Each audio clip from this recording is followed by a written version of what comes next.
G'day Bear fans, it's Paul Ferris. Let's talk about where we're at. Got to make a better K-member stand mount. No big deal. This will probably be evident if I can stand back here. The plates that hold my safeties on my K-member stand aren't centered. Once I get them centered, that K-member is going to sit pretty much flat. The motor will be balanced. Then when I hang the transmission off the back of it, it won't be so much trouble.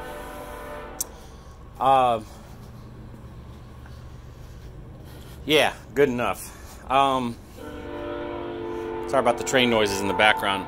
I am in the midst of doing body work on this red car.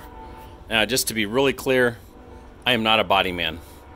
Okay, I do have a degree in mechanical engineering, so I do understand structural steel a little bit, and you know, thicker and better gussets where there were problems before. Now, let's talk about these rust holes here. Let me get a little light on this. Where is my light? It's over here somewhere. There we go. So, I just spent some time assessing the rust damage here, and it is extensive. This should frighten just about anybody. That said, the rust in my 2000 GT was worse. Hard to picture, but worse than this. The rust on my 2000 GT was actually up in the shock towers here and here, and both sides were rotted. This one is fairly solid, actually. I'm surprised on the passenger side. Driver's side, because of, I think it's Dan Wadersky that pointed it out, the acid from the battery under acceleration tends to make its way here. That's his estimation, and I honestly have to agree with him. It looks to me like this has had like an acid bath over the years. I mean, this is a 20-year-old car, and give it some salt in Ohio and the right heat, situation in the winter, possibly even some summer driving, it's going to cause something like this.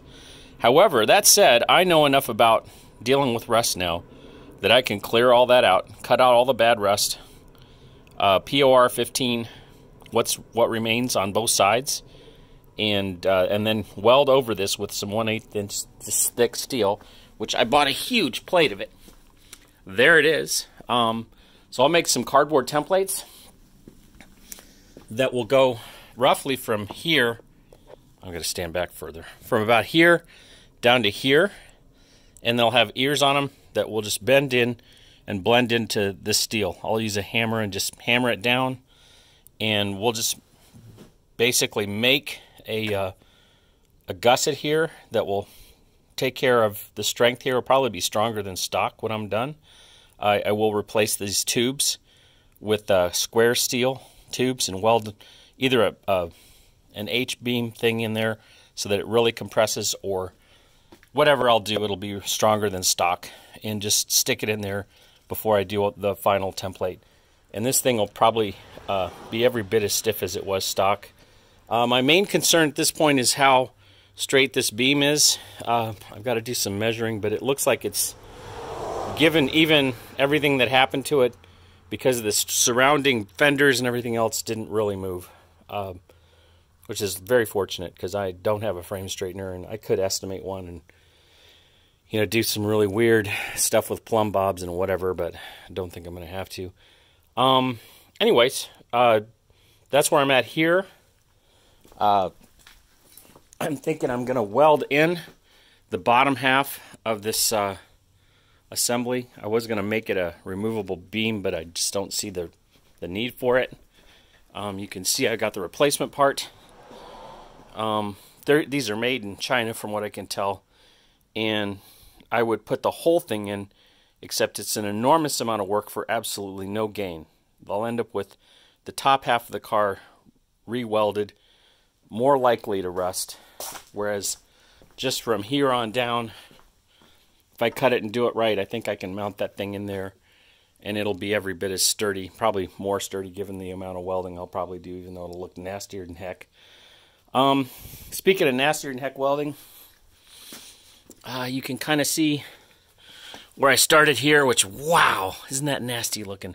Anyways, going to be putting some some extra steel in here, capping those off. You can see the frame supports really well from here now, how they look under the car. I have a set identical to this on my 2000 GT, and they are wonderful. They scrape instead of the exhaust system and the drivetrain, which is really, really worth a lot. If you've ever knocked loose an exhaust system or scraped a drive shaft, you know what I'm talking about. So, yeah, that's where that is. You can notice the transmission is gone. My TR6060, not a T56, is off in Minneapolis. I drove it in the back of my yellow GT up to where I work in Minneapolis, and it's getting a different tail shaft assembly put on it from a T56 Magnum, and a different, probably tail shaft itself, the actual part the drive shaft slides on, to be long enough to simulate what a Cobra is like. That means I'm probably going to end up once again buying another drive shaft from Jegs for a Cobra. We'll see. It's kind of weird what I keep having to do, but I know the people to shorten the drive shaft now, so that'll be good. I'm going to be doing a parts inventory sometime in the next week or so. Fuel system, suspension components. I'm going to lay it all out in this garage, and we'll have a rough idea what my assembly path is going to be. Going to be some work.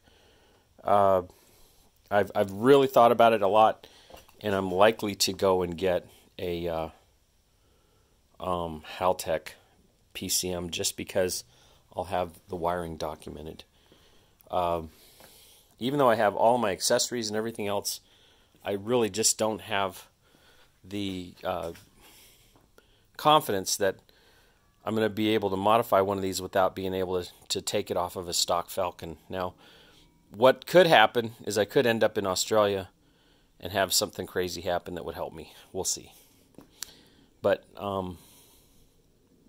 that is a plan. Possibly February, March time frame, I will go to Australia, and then I'd be able to get my pinouts. As there's my wiring. It's the V6 wiring and the Barra wiring. And sorting through the V6 wiring, no big deal.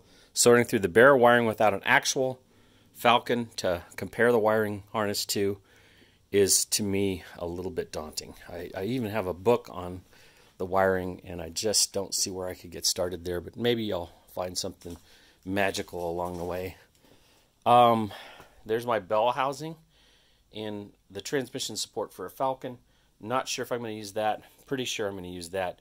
Although, if you've ever seen a T56 crossmember mount, this part here is moved drastically forward. I may actually simulate that with that one. That's the one out of my GT.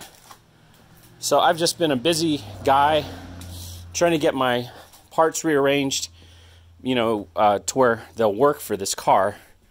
And there's a bunch of balance between my yellow GT. There's the old rear end from it, and my new Barra. And there's just so many moving pieces right now. I'm managing basically a project of rather large proportions when you go to assemble something like this. And it's just a lot of work. And you better be prepared for it if you're going to do something this crazy. I've had people, you know, talk about doing something like this, and they always end up coming to me and going, wow, that's a lot of work. And yeah, it is. So you're looking at it now. and it looks chaotic. But the crazy thing is, I will get some of this stuff done a piece at a time, and you'll see it getting done before your very eyes. And so hopefully you're enjoying the ride. This is going to be my update video for the second one I post. And then I'm likely to go back and post a video of everything that I have done to this car up to now, which is substantial. I'm going to put tags on it so that you can say, oh, I'm interested in how did he do the body work, and you'll be able to go back and find all the body work videos by searching on 2 tags, for example, Barra swap and body work or whatever.